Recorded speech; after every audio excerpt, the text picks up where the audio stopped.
قرآن مجید میں یہ لفظ آل جو ہے مختلف انبیاء کے ساتھ آیا، فرعون کے ساتھ بھی آیا، لیکن کہیں اللہ کے رسول صلی اللہ علیہ وسلم کے نام کے ساتھ اس کو استعمال نہیں کیا گیا، یعنی کہیں بھی آل رسول لفظ استعمال نہیں کیا گیا۔ البتہ آل محمد کا لفظ احادیث میں استعمال ضرور ہوا۔ اچھا جی، اہل بیت جو ہے وہ بنیادی طور پہ دو لفظوں کا مجموعہ ہے۔ اہل کا مطلب ہوتا ہے والے اور بیت کا مطلب گھر، تو اس کا سادہ سا ترجمہ ہم کرتے ہیں گھر والے۔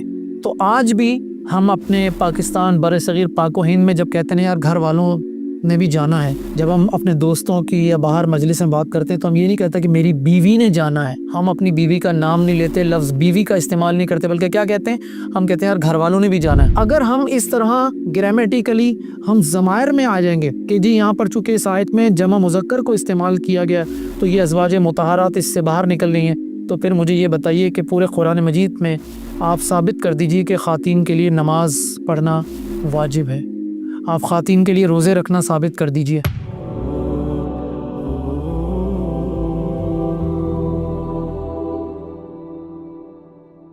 السلام علیکم ورحمۃ اللہ وبرکاتہ۔ اعوذ باللہ من الشیطان الرجیم، بسم اللہ الرحمن الرحیم، الحمد للہ بفضلہ ومنہ وکرمہ۔ اہل بیت کون؟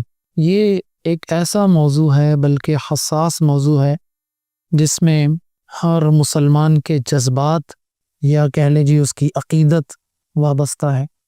لیکن اہل بیت کون ہے، اس حوالے سے بہت ساری غلط فہمیاں ہمارے معاشرے میں پائی جاتی ہیں، جن کا آج میں اختصار کے ساتھ جو کچھ آپ لوگوں کے سامنے پیش کروں گا، کوشش یہ کروں گا کہ ان غلط فہمیوں کا اور ان غلط مفاہیم کا ازالہ کر سکوں۔ میں کوشش کروں گا کہ کوئی بات اپنی طرف سے نہ کروں اور نہ ہی کوئی بات کسی عالم دین کی طرف سے کروں، یہاں تک کہ میں کوشش کروں گا کہ میں کوئی بات کسی صحابی کی طرف سے، تابعی کی طرف سے، محدث کی طرف سے، مفسر کی طرف سے، کسی امام کی طرف سے بھی کوئی بات آپ لوگوں کے سامنے نہیں رکھوں گا، اس لیے کہ میرا مخاطب مسلمان ہے، اور مسلمان چونکہ بٹے ہوئے ہیں مختلف تقسیم کے تحت، تو ہر مسلمان کا ایٹ لیسٹ قرآن مجید اور حدیث پر تو ایمان ہے۔ تو میں اہل بیت کون ہے اس حوالے سے اپنی بنیاد بناؤں گا قرآن مجید اور حدیث رسول صلی اللہ علیہ وسلم۔ جو غلط فہمیاں پائی جاتی ہیں اس میں سب سے بڑی غلط فہمی تو ایک جانب سے ایک بڑا پاورفل پروپیگنڈا، جیسے ہی اہل بیت کا نام ہمارے کانوں سے، ہماری سماعت سے ٹکراتا ہے، صرف خانوادہ علی رضی اللہ عنہ ہمارے سامنے آتا ہے۔ سیدنا علی، سیدہ فاطمہ، سیدنا حسن اور سیدنا حسین اور رسول اللہ صلی اللہ علیہ وسلم، یہ 5 افراد جن کے حوالے سے ایک بڑی غلط قسم کی ایک اصطلاح پنجتن پاک کی بھی ہمارے پاس موجود ہے۔ علی کل حال اہل بیت کے حوالے سے یہ جو ایک سب سے بڑا مغالطہ ہے، اس کا میں آج آپ کے سامنے ازالہ کرنا چاہوں گا۔ لفظ، اچھا یہ بات ذہن میں رہے کہ آل اور اہل، اس کے ساتھ اور بہت ساری اصطلاحات موجود ہیں، میں ان تمام اصطلاحات کا ذکر نہیں کر رہا، میں صرف بات کروں گا آل اور اہل۔ چونکہ اردو داں طبقے میں آل رسول کا لفظ بڑا مشہور ہے اور اسی طرح اہل بیت کا لفظ بڑا مشہور ہے، تو یہ دونوں الفاظ آل اور اہل، یہ دونوں الفاظ تقریباً گرامیٹیکلی اگر بات کروں، لغوی طور پر بات کروں تو آپس میں تقریباً ہم معنی ہیں، لیکن پھر بھی اس کے کچھ استعمال کے اعتبار سے میں کچھ آیات اور کچھ احادیث آپ کے سامنے رکھنا چاہوں گا۔ سب سے پہلے تو یہ بات ذہن میں رکھ لیجئے کہ لفظ آل کا مطلب جو ہے وہ گھر والے اور ماننے والے، یہ 2 باتیں ذہن میں رکھ لیجئے بس۔ آل کیا مطلب ہے؟ آل کا گھر والے اور ماننے والے۔ لفظ آل جو ہے وہ قرآن مجید میں تقریباً 25 مرتبہ استعمال ہوا ہے، اور ہر مرتبہ کسی نہ کسی مشہور اور معروف شخصیت کے نام کے ساتھ استعمال ہوا ہے۔ 14 مرتبہ فرعون کے ساتھ، 4 مرتبہ لوط علیہ السلام کے ساتھ، 1 مرتبہ ابراہیم علیہ السلام کے ساتھ، 2 مرتبہ یعقوب علیہ السلام کے ساتھ، 1 مرتبہ موسیٰ علیہ السلام کے ساتھ، 1 مرتبہ ہارون علیہ السلام کے ساتھ، 1 مرتبہ داؤد علیہ السلام کے ساتھ، 1 مرتبہ سیدہ مریم علیہ السلام کے والد عمران کے ساتھ آیا۔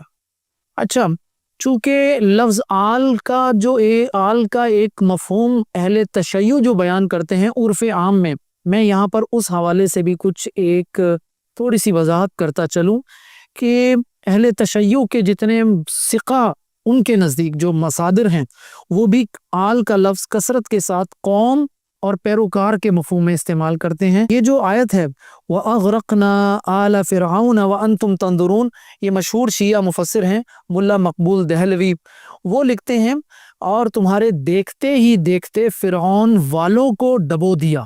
آپ چیک کر لیجئے گا اس کو۔ اسی طرح یہ ملا فتح علی کاشانی ہے، فَأَنْجَيْنَاكُمْ وَأَغْرَقْنَا آلَ فِرْعَوْنَ کی تفسیر میں کیا لکھتے ہیں؟ از اتباعی و متعلقان فرعون، یعنی فرعون کے متبعین اور متعلقین سے۔ تو ان دو آیات میں اہل تشیع کی جو مصادر سے جو بات میں نے ترجمے نقل کیے، ان سے تو متبعین اور متعلقین جو ہیں وہ سب اس کے سامنے آ رہے ہیں۔ اچھا، ایک بات جو بڑی حیران کن ہے ہمارے لیے سمجھنے والی ہے کہ قرآن مجید میں یہ لفظ آل جو ہے مختلف انبیاء کے ساتھ آیا، فرعون کے ساتھ بھی آیا، لیکن کہیں اللہ کے رسول صلی اللہ علیہ وسلم کے نام کے ساتھ اس کو استعمال نہیں کیا گیا، یعنی کہیں بھی آل رسول لفظ استعمال نہیں کیا گیا۔ البتہ آل محمد کا لفظ احادیث میں استعمال ضرور ہوا۔ آئیے سب سے پہلے لفظ آل کے حوالے سے قرآن مجید کی کچھ آیات جو ہیں وہ تو ہم نے 2 آیات تو دیکھ لی ہیں، آئیے ذرا کچھ احادیث کو بھی ہم دیکھ لیتے ہیں۔ یہ حدیث ہے سنن ابی داؤد اور ابن ماجہ کی، فَأَطَافَ بِآلِ رسول اللہ صلی اللہ علیہ وسلم نساء کثیر یشکون ازواجہن، اور مدینے کی بہت زیادہ عورتیں جو تھیں وہ اللہ کے نبی صلی اللہ علیہ وسلم کی بیویوں کے پاس آئیں۔ آپ احادیث کی اس حدیث میں کتاب النکاح کی حدیث ہے، آپ جا کے دیکھیے، ہر مترجم نے یہی ترجمہ کیا کہ مدینے کی اکثر عورتیں اپنے شوہروں کی شکایات کرنے کے لیے نبی کریم صلی اللہ علیہ وسلم کی بیویوں کے پاس آئیں۔ فقال النبی صلی اللہ علیہ وسلم، پھر اللہ کے نبی نے کیا کہا؟ لَقَدْ طَافَ بِآلِ مُحَمَّدٍ نِسَاءٌ كَثِيرٌ، بھئی محمد کی بیویوں کے پاس بہت زیادہ عورتیں آئی ہیں، یشکون ازواجہن، اور وہ اپنے شوہروں کی شکایات کرتی ہیں۔ اسی طرح سیدہ عائشہ کی ایک روایت ہے، ان کن آل محمد صلی اللہ علیہ وسلم، کہ اگرچہ ہم تھے نبی کریم صلی اللہ علیہ وسلم کی بیویوں کے حوالے سے، لنمکث شہرا ما نستوقد بنار، مہینے گزر جاتے تھے ہمارے گھر میں آگ نہیں جلتی تھی، ان ہوا الا التمر والماء، کھجور اور پانی کے علاوہ کچھ نہیں ملتا تھا۔ صحیح مسلم کتاب الزہد کی حدیث ہے۔ سیدہ عائشہ کی ہی حدیث ہے، ما شبع آل محمد صلی اللہ علیہ وسلم من خبز شعیر یومین متتابعین، 2 دن ایسے مسلسل نہیں گزرے کہ اللہ کے نبی صلی اللہ علیہ وسلم کی بیویوں نے گندم یا جو کھائی ہو، حتی قبض رسول اللہ، یہاں تک کہ اللہ کے رسول صلی اللہ علیہ وسلم کی وفات ہو گئی۔ صحیح مسلم کتاب الزہد کی حدیث ہے۔ اسی طرح اور بھی حدیثیں اس میں موجود ہیں۔ ایک حدیث جو ہے، اللہ کے نبی صلی اللہ علیہ وسلم سے کسی نے پوچھا تھا، سئل رسول اللہ صلی اللہ علیہ وسلم عن آل محمد، کہ اللہ کے نبی سے کسی نے پوچھا آل محمد کے بارے میں، فقال آل محمد کل تقی، ہر متقی جو ہے وہ محمد صلی اللہ علیہ وسلم کی آل سے ہے۔ تو بیویاں اور ماننے والے، پھر وہی 2 باتیں ہمارے سامنے آ گئے۔ اچھا، میں آپ کو اس حوالے سے بڑی ایک زبردست ایک دلیل دیتا ہوں۔ یہ صحیح بخاری اور صحیح مسلم میں ایک درود کے الفاظ ہیں۔ صحابہ نے پوچھا تھا اللہ کے نبی صلی اللہ علیہ وسلم سے کہ ہم آپ پر درود کیسے بھیجیں، تو اللہ کے نبی صلی اللہ علیہ وسلم نے کیا بتایا؟ اللہم صلی علی محمد وعلی آل محمد کما صلیت علی ابراہیم وبارک علی محمد وعلی آل محمد کما بارکت علی آل ابراہیم انک حمید مجید۔ یہ درود ابراہیمی ہم نماز میں بھی پڑھتے ہیں، ہم سب کو یہ یاد ہے۔ اب وہ اللہ کے نبی صلی اللہ علیہ وسلم نے خود یہ جو آل محمد لفظ کی وضاحت کی ہے، یہ حدیث معطا میں بھی ہے اور صحیح بخاری میں بھی ہے۔ یہ اور راوی اس کے حمید الساعدی رضی اللہ عنہ فرماتے ہیں کہ انہم قالوا، کہ انہوں نے کہا، یا رسول اللہ، اللہ کے رسول، کیف نصلی علیک، ہم آپ پر درود کیسے بھیجیں؟ تو اللہ کے نبی نے کہا، قولوا، کہ تم لوگ کہا کرو، اللہم صلی علی محمد وازواجہ وذریتہ۔ یہاں اللہ کے نبی نے خود آل محمد کی وضاحت کر دی کہ یوں کہا کرو، اللہم صلی علی محمد وازواجہ وذریتہ کما صلیت علی آل ابراہیم وبارک علی محمد وازواجہ وذریتہ کما بارکت علی آل ابراہیم۔ ابراہیم کے ساتھ اسی طرح لفظ آل کا استعمال کیا گیا، اور نبی کریم صلی اللہ علیہ وسلم نے اپنے نام کے ساتھ ازواج یعنی بیویاں اور ذریتہ یعنی اولاد۔ تو یہاں پر ایک اور اضافہ ہو گیا، بیویاں، ماننے والے اور اولاد، یہ 3 باتیں اپنے ذہن میں رکھیے گا۔ یہ ہو گیا لفظ آل۔ اب آئیے اہل بیت کے حوالے سے۔ اچھا جی، اہل بیت جو ہے وہ بنیادی طور پہ دو لفظوں کا مجموعہ ہے۔ اہل کا مطلب ہوتا ہے والے اور بیت کا مطلب گھر، تو اس کا سادہ سا ترجمہ ہم کرتے ہیں گھر والے۔ تو آج بھی ہم اپنے پاکستان بر صغیر پاک و ہند میں جب کہتے ہیں یار گھر والوں نے بھی جانا ہے، جب ہم اپنے دوستوں کی یا باہر مجلس میں بات کرتے ہیں تو ہم یہ نہیں کہتے کہ میری بیوی نے جانا ہے، ہم اپنی بیوی کا نام نہیں لیتے، لفظ بیوی کا استعمال نہیں کرتے، بلکہ کیا کہتے ہیں؟ ہم کہتے ہیں یار گھر والوں نے بھی جانا ہے۔ تو سننے والا کبھی بھی نہیں کہتا کہ گھر والوں سے کون مراد ہے، بھائی سب سمجھ جاتے ہیں گھر والوں سے مراد بیوی۔ یہ ہمارا عرف بھی ہے کہ اہل بیت سے مراد گھر والے یعنی بیویاں ہوتی ہیں۔ آئیے ذرا لفظ اہل کا قرآن مجید میں کیا استعمال ہے، ذرا کچھ اس بارے میں بھی ہم تھوڑا سا جان لیتے ہیں، سمجھ لیتے ہیں، تاکہ اس لفظ کو سمجھنے میں آسانی ہو جائے۔ سورہ آل عمران کی آیت ہے، آیت نمبر 121، وَإِذْ غَدَوْتَ مِنْ أَهْلِكَ تُبَوِّئُ الْمُؤْمِنِينَ مَقَاعِدَ لِلْقِتَالِ۔ یہاں پر من اہلکا سے مراد سیدہ عائشہ کا گھر ہے۔ مشہور جو شیعہ مفسر ہیں فتح اللہ کاشانی، وہ لکھتے ہیں وَإِذْ غَدَوْتَ کا مطلب ہے یاد کن اے محمد چوں با امداد بیرون شدی۔ اگر میں فارسی پڑھنے میں تھوڑی سی غلطی کر رہا ہوں تو معذرت کے ساتھ، چونکہ مجھے فارسی کا تلفظ اتنا اچھا نہیں آتا۔ از منزل عائشہ، لیکن مفہوم اس کا کیا ہے کہ محمد یاد کیجئے کہ جب آپ عائشہ کے گھر سے باہر نکل رہے تھے۔ یہ تفسیر منہج الصادقین جلد نمبر 2 صفحہ نمبر 311 پر یہ موجود ہے۔ اسی طرح سورہ یوسف آیت نمبر 25، قالت ما جزاء من اراد باهلك سوءا الا ان يسجن او عذاب الیم۔ عزیز مصر کی بیوی نے کیا شکایت کی تھی کہ ما جزاء، اس کو کیا سزا ملنا چاہیے، کیا بدلہ ملے، من اراد باهلك، جس نے تیری بیوی کے ساتھ غلط ارادہ کیا ہو، یا تو اس کو جیل میں ڈالا جائے یا اس کو سزا دی جائے۔ تو یہاں پر اس زمانے کا عرف وہ بھی اہل سے مراد بیوی لیتا ہے۔ سورۃ القصص، فلما قضا موسیٰ الاجل وصار بأہلہ، اور جب موسیٰ جو تھے اپنے واپسی پر، جو مدائن صالح سے واپسی پر جب آئے ہیں تو وہ اپنی بیوی کے ساتھ نکلے، فآنس من جانب الطور نارا قال لأہلہ امکثوا، اور انہوں نے اپنی بیوی سے کہا ذرا یہاں رکے رہو۔ یہاں پر امکثوا میں ایک اور نقطہ بھی موجود ہے کہ بیوی اکیلی تھی، لیکن سیدنا موسیٰ علیہ السلام نے ان کو جمع کے لفظ سے مخاطب کیا کہ تم رکی رہو یہاں پر۔ اس پر ہم بعد میں بات کریں گے۔ شیعہ مفسر ابو علی فضل بن حسن الطبرسی وہ لکھتے ہیں کہ لأہلہ سے مراد وہی بنت شعیب کان تزوجہا بمدین، تفسیر مجمع البیان صفحہ نمبر 5 جلد نمبر 4، یہ تہران کی چھپی ہوئی ہے۔ تو وہ بھی اس سے مراد شعیب علیہ السلام کی بیٹی قرار دیتے ہیں، جن کے ساتھ سیدنا موسیٰ علیہ السلام نے شادی کی تھی، نکاح کیا تھا۔ وہ اس پر بات کی جا سکتی ہے، لیکن بہرحال ہم ابھی فی الحال لفظ اہل کی بات کر رہے ہیں۔ شیعہ مفسر فیض اللہ کاشانی نے بھی لکھا وَصَارَ بِأَهْلِهِ بِامْرَأَتِهِ، یہ تفسیر صافی میں ہے صفحہ نمبر 260 جلد نمبر 2، کہتے ہیں وَصَارَ بِأَهْلِهِ یعنی اپنی بیوی کے ساتھ۔ هَلْ أَتَاكَ حَدِيثُ مُوسَىٰ إِذْ رَأَىٰ نَارًا فَقَالَ لِأَهْلِهِ امْكُثُوا، اسی طرح اہل کے الفاظ کی اور بھی کئی مثالیں، 20 آیات ہیں جس میں ہم یہ بات بیان کر سکتے ہیں۔ لفظ اہل کے استعمالات حدیث میں ذرا دیکھ لیجئے۔ ایک بڑی مشہور حدیث ہے صحیح بخاری کتاب التفسیر کی، سیدہ زینب کی شادی کے بعد جب اللہ کے نبی سیدہ عائشہ کے پاس تشریف لاتے ہیں تو سیدہ عائشہ نے عرض کیا، پوچھا تھا کیف وجدت اہلک، یہ سیدہ عائشہ نے کیا پوچھا تھا اللہ کے نبی سے، کیف وجدت اہلک، آپ نے اپنی بیوی کو کیسا پایا، بارک اللہ لک، اللہ تعالیٰ آپ کو برکتیں عطا کرے۔ تو یہاں پر دیگر ازواج مطہرات نے بھی اللہ کے نبی کو سیدہ زینب سے نکاح پر انہی الفاظ میں مبارکباد دی، لفظ اہل کا استعمال کیا۔ یہ صحیح مسلم کی بڑی مشہور حدیث ہے، صحیح بخاری میں بھی آتی ہے۔ واقعہ عفق کے پس منظر میں جب اللہ کے نبی صلی اللہ علیہ وسلم نے مسجد نبوی میں کھڑے ہو کر بات کی تھی اور کہا بھی لوگ جو ہے مجھے میرے گھر والوں کے بارے میں اذیت دے رہے ہیں، تو اس وقت تہمت کس پر لگی تھی؟ سیدہ عائشہ پر لگی تھی۔ اس حدیث میں 2 مرتبہ اللہ کے نبی نے لفظ اہل کا استعمال کیا اور کہا اہلی، میری بیوی کے بارے میں، اور یہ سب جانتے ہیں اس میں کسی کا کوئی اختلاف نہیں ہے، نہ اہل تشیع کا نہ اہل سنت کا کہ سیدہ عائشہ کے علاوہ کسی اور پر تہمت لگی ہو، سب سیدہ عائشہ کے بارے میں ہی کہتے ہیں۔ تو اسی طرح اللہ کے نبی صلی اللہ علیہ وسلم نے یہاں پر خود سیدہ عائشہ کو لفظ اہل سے یاد کیا۔ اسی طرح صحیح بخاری میں بھی بار بار یہی حدیث ریپیٹ ہوئی، وہاں پر بھی ملتا ہے، اور کچھ اور احادیث بھی ہمیں ملتی ہیں۔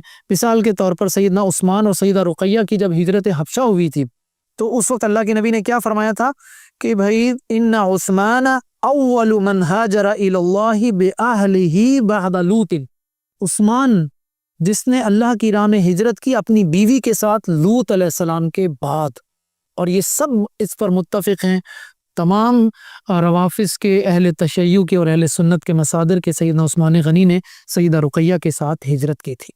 تو لفظ آل اور اہل ان دونوں کے قرآن مجید کے اور احادیث کے مفہوم تو ہمیں یہی بتاتے ہیں کہ جی اس کا مطلب تین مطلب آ گئے، ایک بیوی، ایک ماننے والے اور ایک اولاد۔ اچھا، لفظ اہل جو ہے اس کا استعمال تقریباً ہر جگہ بیویاں ہیں، البتہ آل کے مفہوم میں بیویاں، ماننے والے اور اولاد شامل ہے۔ آئیے ذرا ایک سورۃ الاحزاب کی ایک آیت ہے جس پر سب سے زیادہ ڈسکشن کی جاتی ہے، یہ سورۃ الاحزاب کی جو آیت اللہ کے نبی صلی اللہ علیہ وسلم کی بیویوں کے حوالے سے ہے۔ یہ آیت یا ایھا النبی قل لازواجک ان کنتن تردن الحیاۃ الدنیا وزینتها فتعالین امتعکن واسرحکن سراحا جمیلا، یہ آیت پڑھیے، یقین کیجئے ان آیات میں 7 آیات ہیں۔ ان 7 آیات میں سب سے پہلی بات تو یہ سامنے آتی ہے کہ یا ایھا النبی قل لازواجک، اے نبی اپنی بیویوں سے کہہ دیجئے، ان کنتن، جن لوگوں کو عربی گرامر آتی ہے وہ تو بہت اچھی طرح سمجھ جائیں گے، جن کو نہیں آتی میں ان کو بتا دیتا ہوں کہ ان 7 آیات میں 28 ایسے صیغے استعمال ہوئے ہیں، وہ فارمیٹس استعمال ہوئے ہیں جو کہ پلورل وومنس کے لیے استعمال ہوتے ہیں، جمع مؤنث کے لیے استعمال ہوتے ہیں۔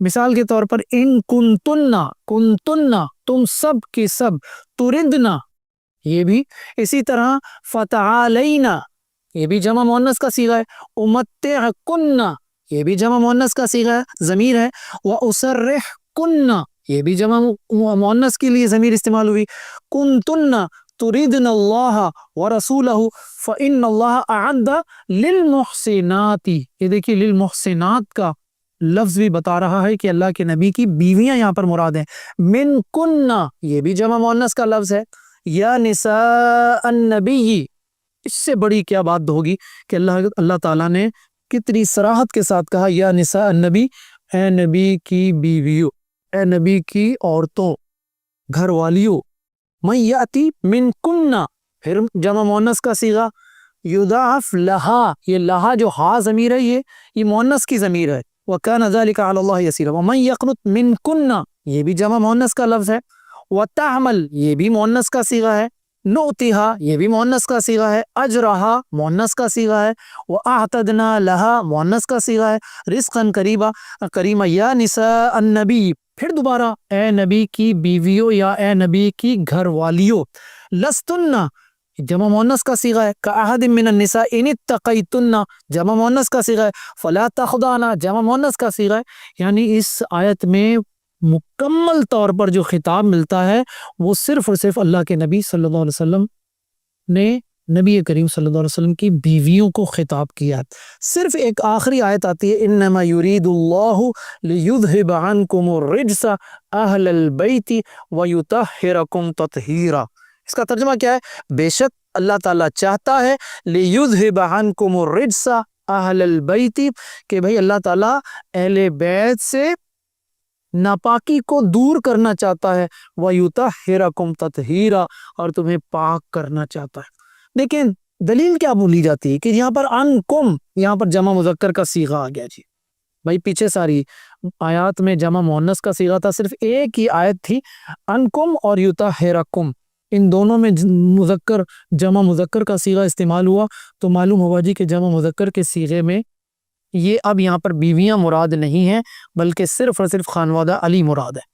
تو بہرحال اس پر الزامی جواب کے طور پر یہ بھی کہا جا سکتا ہے کہ اگر اللہ کے نبی صلی اللہ علیہ وسلم کی بیویاں مراد نہیں ہیں تو پھر سیدہ فاطمہ رضی اللہ عنہا وہ کیسے شامل ہو سکتی ہیں؟ وہ بھی تو پھر مؤنث ہیں، ان کو بھی شامل نہیں کیا جا سکتا، لیکن یہ مفہوم غلط کیا جا رہا ہے۔